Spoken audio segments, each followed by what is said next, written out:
Hello and welcome to the Celtic Way morning briefing. It's match day as Celtic get set to take on Ferecvaros in the Europa League, and we're joined today by Alison McConnell. How's it going, Alison? Good morning, are you well?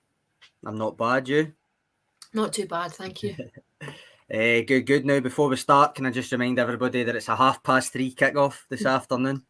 And also, while you're here, if you watch us on YouTube, just to click that subscribe button so you get a wee notification whenever we go live. And now that the formalities are out the way, predicted lineups, Alison.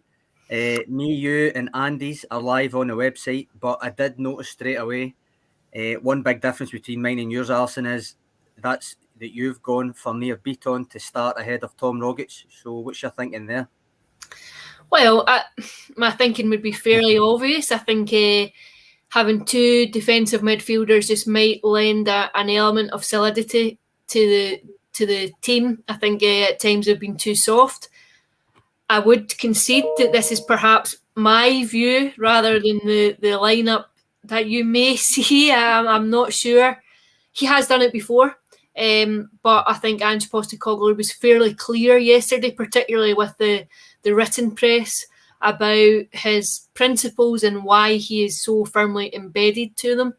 I thought it was a really nice line. I don't know if you've read it this morning, but he's if you're a vegetarian, you don't go into McDonald's for your lunch. I thought it made me chuckle a bit, and you can see that his principles aren't really going to be swayed because he's building not game to game, but rather a long-term picture.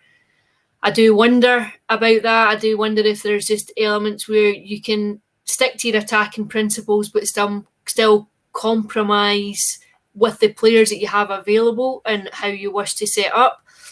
I think it's a talking point for us. I'm not now convinced, having read his comments from this morning's papers, I'm not convinced that I'm correct in what I've predicted. But I certainly think it offers food for thought. I think the thing is with Nir Bitton, for a defensive midfielder, he is quite progressive with his passing at times as well. So it's not necessarily an all-out defensive option. As is Callum McGregor, I think. Exactly, yeah. So I know. So I think it does give you scope to still marry it to your principles, but when you're under the cosh, it just maybe gives you another layer of protection. But what do I know, frankly? The thing is, I agree with that, and the reason that I've went with Tom Rogic is I think the fact that he started at the weekend and set up the first goal, I don't then see him dropping him. For that's just my rationale for it. I do think that in Europe, especially playing the axis of Turnbull and Rogic, it's a wee bit exposed at times, maybe more than just a couple of times in Europe, and for that reason, I do agree that Nir Bitton could be an option, but again, I don't think that necessarily means that it's a defensive option. He's obviously a more defensive player than Rogic, and there's no getting away from that. But I do think that of the defensive midfielders that are there, he's probably the most progressive one that they could pick. So I wouldn't be averse to seeing him start. I just think that it will be Rogic.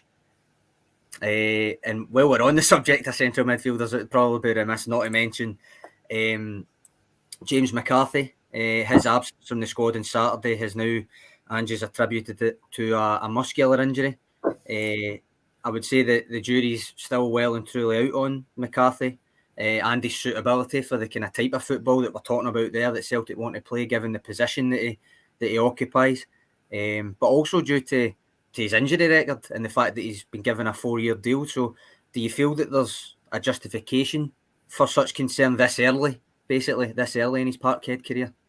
First thing I would say is I completely agree with you. When the news came out in the summer that he'd signed, I wasn't overly surprised because I think he'd been perennially linked with Celtic over the years. It wasn't a huge surprise that they would go for him.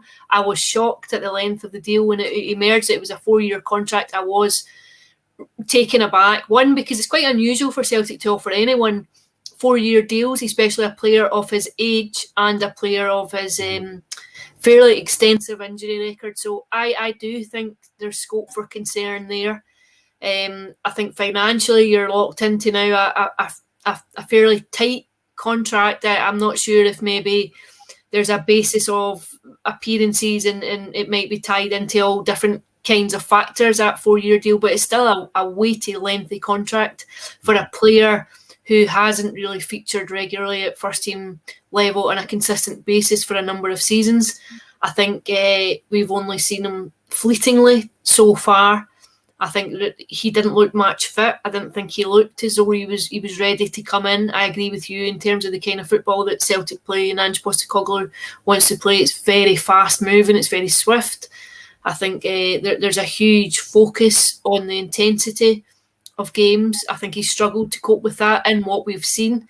I would qualify that by saying he obviously needed to get up to speed given the lack of game time, and there is still time for him to go and fit in to this current Celtic system. But at the minute, we've just not seen it. We've not seen the evidence there that he's capable of doing it. When I saw on Saturday that he wasn't on the bench, my guess was an injury. And I think that's quite disappointing when you look at the fact that there was an international break, and it might just have offered scope to get up to speed a bit.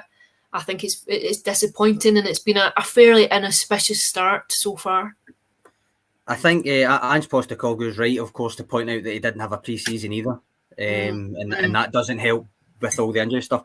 But the injury stuff itself isn't without foundation. Like, sometimes players get a reputation as being injury prone, and to look at the amount of actual specific injuries they get, it's not that many. But with McCarthy, I mean, a wee look, he's missed multiple games every year for the last 7 years, every year, due to injuries. This is mostly hamstring and groin problems, which doesn't necessarily bode well for getting older, I would suggest. Obviously, he also had that bad leg fracture, though, that kept him out for a year, and that's a different type of thing to pick up entirely. But in general, I would suggest his fitness issues are real, which I suppose begs the question, to come back to the start of it, why a 4-year deal for a soon-to-be 31-year-old?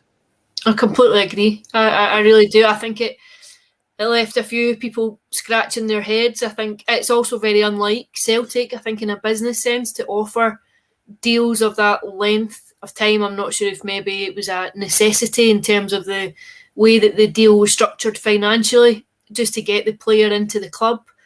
But I'm not sure about the wisdom of it. And I think if the early months are a portent of what's to come, then I think you would fear about Celtic coming off the worst in terms of the deal.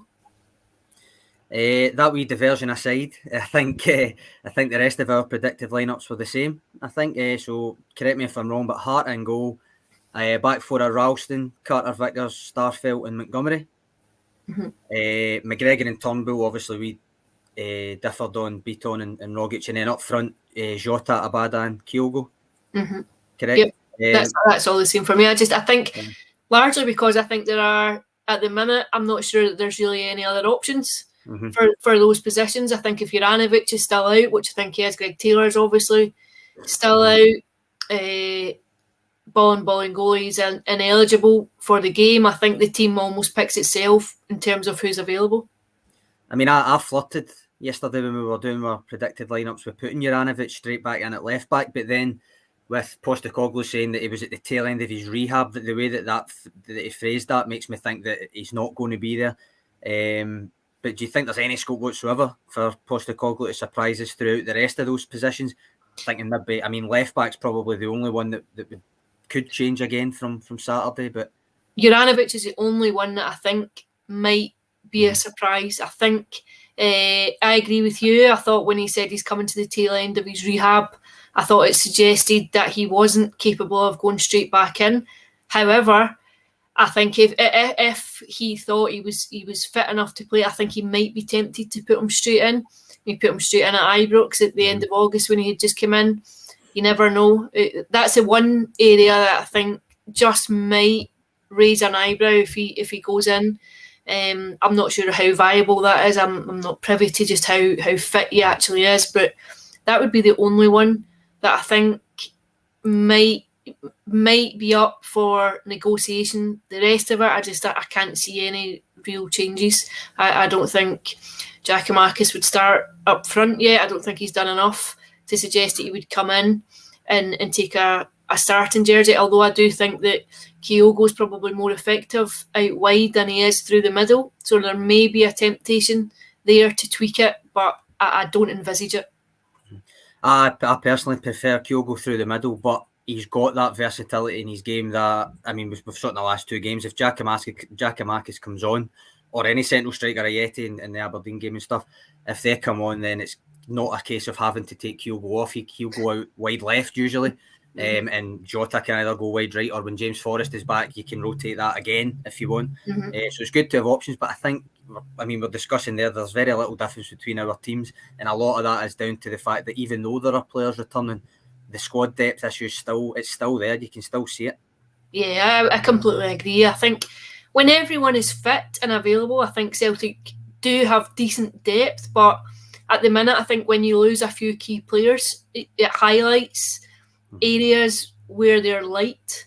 And I think defensively, there's no question on that just now. I think once you get Julian back, you have Greg Taylor back, you have Juranovic back, there are further options and scope for changes there. There's also Stephen Welsh available just now too. But at the minute, it's fairly limited. Right, so finally, score prediction. I don't think... I think this will be a very difficult night for Celtic. I think a difficult afternoon for Celtic. I think it'll be a tough game. I think they're a decent team. I think Ferencvaros are a strong unit. I know they've got a new manager. They've brought in a number of new players. They had Champions League exposure last season at Celtic's expense. They went on and progressed into the group stages of the tournament.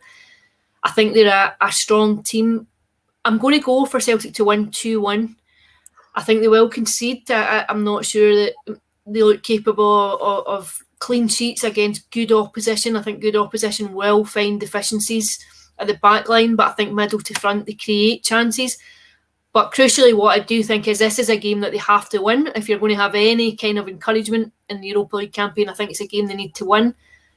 I wonder about the atmosphere this afternoon. I wonder what the 3:30 kickoff time does for people in terms of the ground and folk getting time off work and getting into the game. I just wonder what it might be like. But I'm going to go for Celtic to sneak the win, but I don't think it will be comfortable. Well, twice already this season I've predicted high-scoring games, and it's just not been the case. So I'll change a habit of a lifetime, I think, here, and I'll go a wee bit more conservative with this one. I'll go, despite what you just said there, and you're actually quite convincing with it, I'll go 1-0 Celtic with a long overdue competitive group stage European clean sheet. 2-1 for me. I think 2-1 maybe. Fair enough. I think you were very convincing there, but I think I've set my stall out there. I'll go almost try to reverse jinx it. But thank you all very much. Thank you, Alison. But thank you all very much for joining us today. Remember to subscribe on YouTube. Also check the website later on for the match ratings and reaction. And we'll catch you back here tomorrow to chat about what went on. Cheers.